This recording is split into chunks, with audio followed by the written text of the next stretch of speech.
Okay, hopefully this is recording now. So, I wasn't really paying attention for the past 6 minutes, so I'll give you insight from here throughout the game.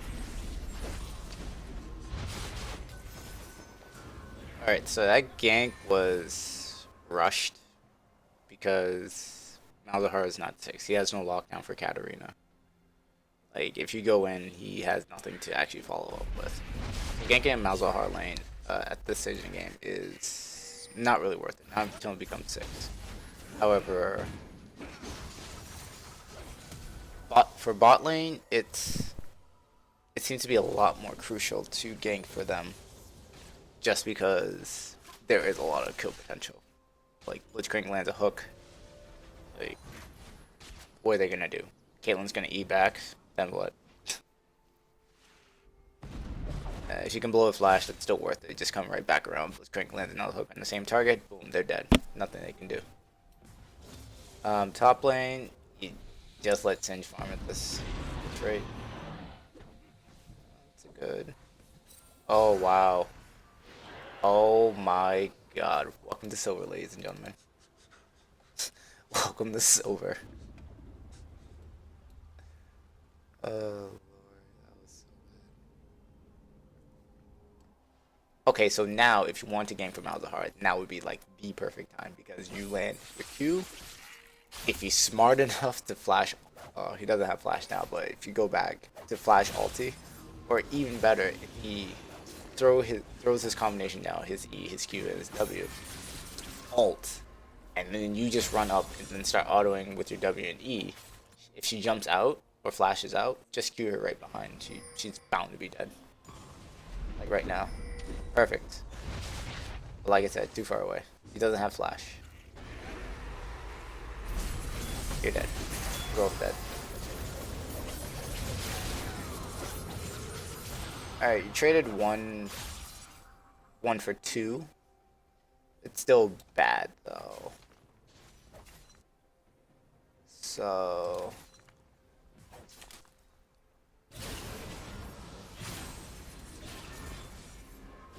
alright, so if we go back, I'll put this in here. Place at half speed. Speed this up a little. Alright, go.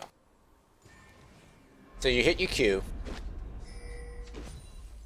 but Malzahar doesn't follow up. At that point, you should just back off.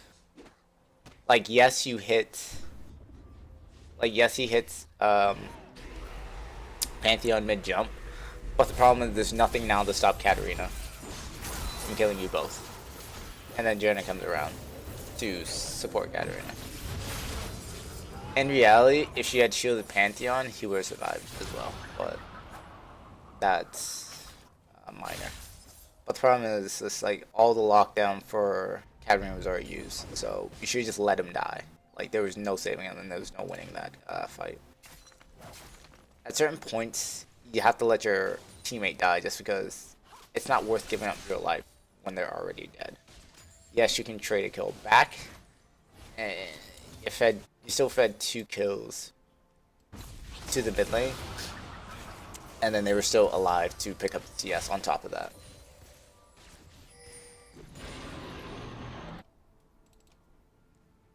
Alright, so you're going for Cinderhulk, that's pretty much standard now. Whatever. Top lane. I don't know. Really not gonna pay attention. I don't know what the hell Cho'Gath's doing, to be honest. The Pantheon ganks bottom. Orb walking.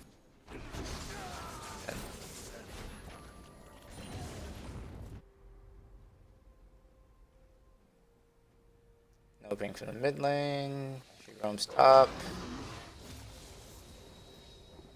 He should just dive. He's dead. Dead. Dead.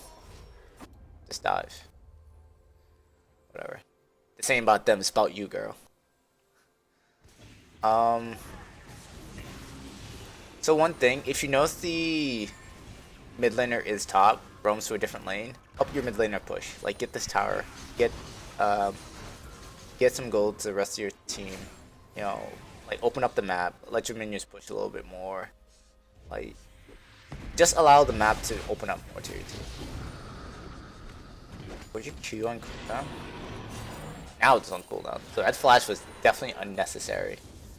Unless you miss your Q to begin with, that flash was unnecessary. Because you could have Q'd him. You could just Q'd him. Because he was running in a straight line anyways. So don't panic flash to get the kill just because you have flash up. You should try to save it as often as possible.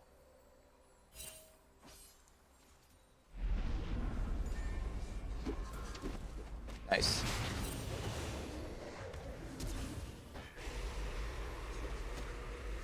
And nice. Little botched, but whatever. It's over. Calling for dragon now is a bad idea.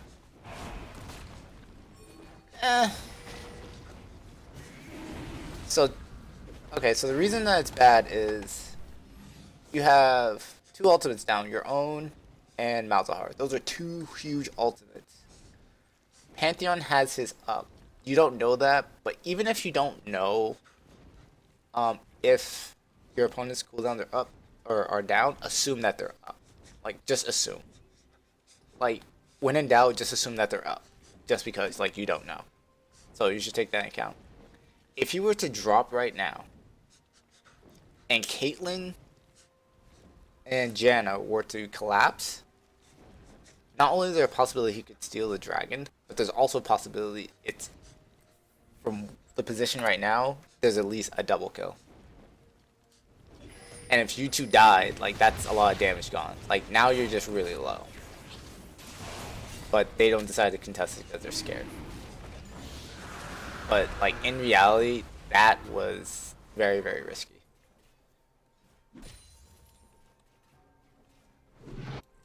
And I'm not even talking about at high ELO, or even mid-range ELO. Even at low ELO, they're crazy enough to even try it. So at higher ELO, they're smart enough to know when they can take it, and at lower ELOs, they're damn enough to even try to take it. See, like right now, he literally jumped on your red buff because he's like, he knows you're doing it because you see there's a ward there.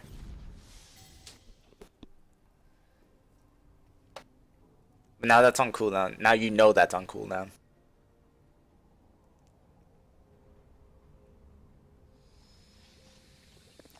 Also, one thing to note when playing against Pantheon, he kind of telegraphs where he's going to ult, because 10 times out of 10, he's going to ult either mid lane or bot lane, never top lane. For some reason, Silver Pantheon never gank top lane, or never ult top lane, unless it's like the top lane is almost dead and he's like, jumping behind him or something. I don't know. So just keep that in mind. Like, when Pantheon 6, it's either going bottom or mid. Just look at the lane. Just like, okay, so where should I be hovering? Like, so say if bot lane's like up here, he's most likely going to gank bottom. So if you think there's a ward in this tri bush, just walk around. Just walk around. Just go through lane. Like, kill, do the golems real quick, and then just go through lane, and then wait for Pantheon to drop in.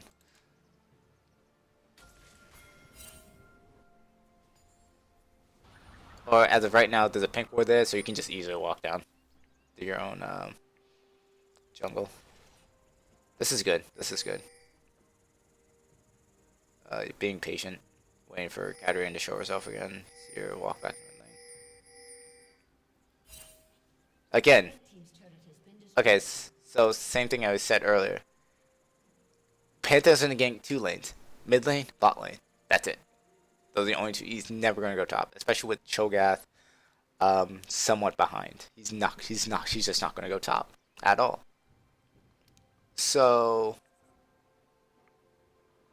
his ult is, I think it's almost up.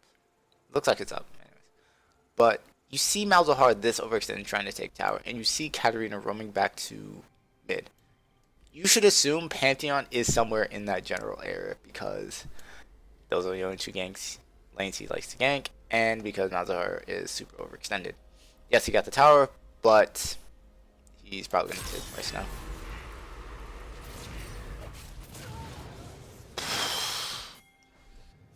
Does he really survive this?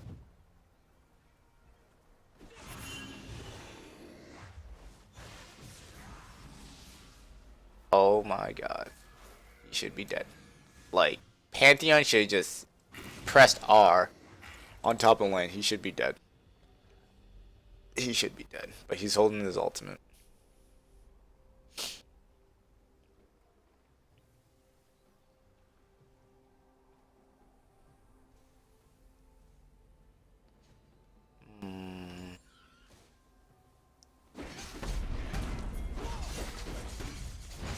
That's rather dangerous. But effective. Actually, I take that back. I take that back. Okay, now this is dangerous. This is definitely dangerous. And that's why it's dangerous. Oh, good dodge. Let me see if he...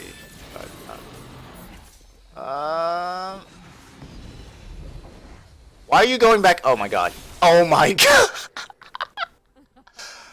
Oh my god. I'm not even gonna say anything to that one. Okay, so back to you. So you go into Pantheon's jungle, duel him, and you win. Fantastic. Here's the problem though. You should always check death timers. You should know like when someone died and like just check their backup. If they're backup, they're probably coming to kill you. Just note that they're probably coming to rip your head off. So you shouldn't like stand around in the enemy jungle too long, just because that could happen. They can just pop out of nowhere. I don't know why Singe went back in. Like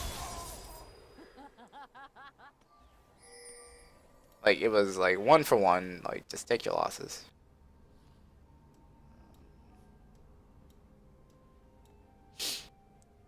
See.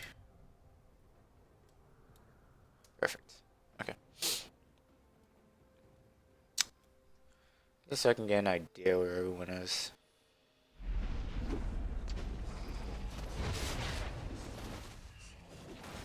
And this is actually the right playstyle. Playing greedy. Like, fuck your top laner, fuck your mid laner, like, fuck bot lane. I take all the buffs.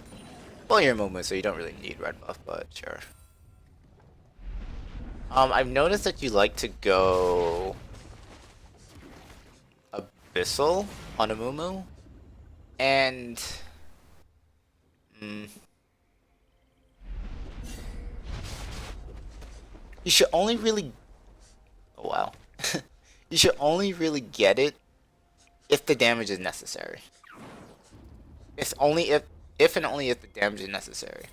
However, you have a Lucian, a Lucian, a Singe who is, oh actually it's pretty low. I take that back. And Malzahar, who's gonna insta-skip someone if he's uninterrupted, which judging by their team comp, he will be. Oh no, yes, Cho'Gath, so whatever. So you have a lot of damage already, so there's no point in getting a move. And with how your W scales, you're gonna be doing a lot of damage anyway. There's no real reason to build Abyssal Scepter in this matchup. In another matchup, sure. In this matchup, it's not really necessary. Like the gold can go to Abyssal is how much? 2450? Like I think it's something like, or 2850. It's something like that. 2850. Like that gold can go to a Banshee Veil, a Locket for team shielding for Katarina ult. So you should really build for the team. And in this team comp, like there's already enough initiation. Like look, you don't even have the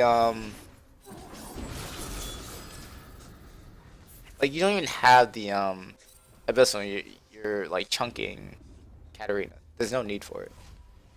Like had you had Spectral's Cowl there though, you would have had more HP.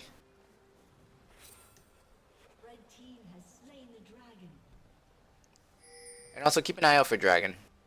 Jungler should never be taught when Dragon's about to come up. And you kill the first one, so you should know the timer. So just keep an eye out. Dragons are important.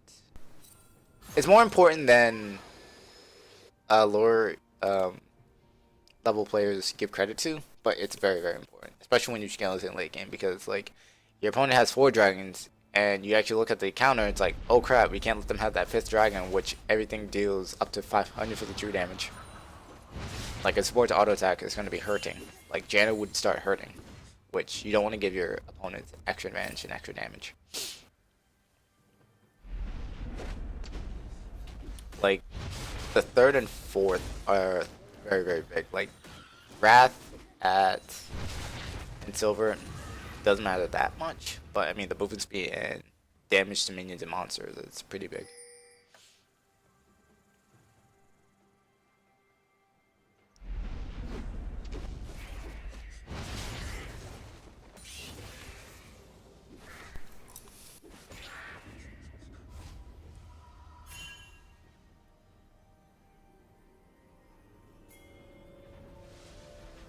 And I'm really hoping this recording doesn't go over about 15 minutes. Otherwise I can't upload it because I'm not partnered with fucking YouTube. Oh well. Next time I'm back, I'll cut the video and restart it.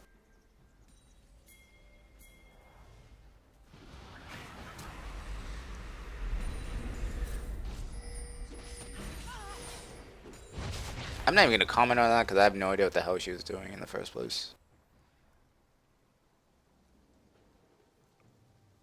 Also, I know this is silver, but wards are still important no matter what league you're in. No matter what league you're in, no matter what level you are, wards are still important because if you know where the enemy's coming from, you can make a plan to kill them. Essentially, that's what wards are. If you know where your enemy is, you know that it's safe to push.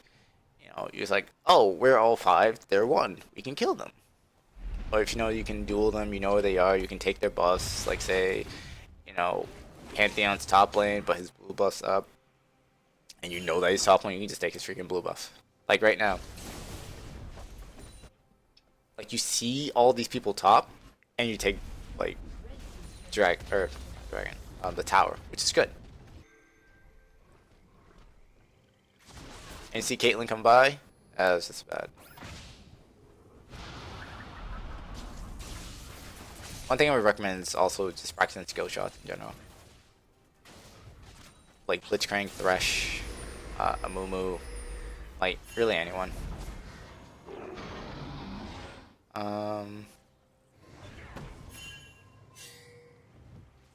Again, this is exactly what I was talking about. Malzahar is super overextended, but they can't seem to collapse. So just be wary of like who you want to save. Like right there, Lucian should not be that. He shouldn't have been that close. He's Lucian. He has 500 range. Caitlyn has 650 range. 550, and I don't know his range, but I know it's a lot longer than 500. Like he shouldn't have been that close to begin with.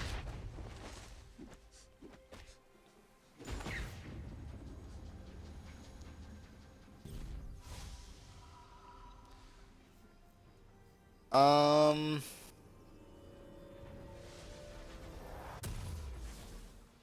let me pause.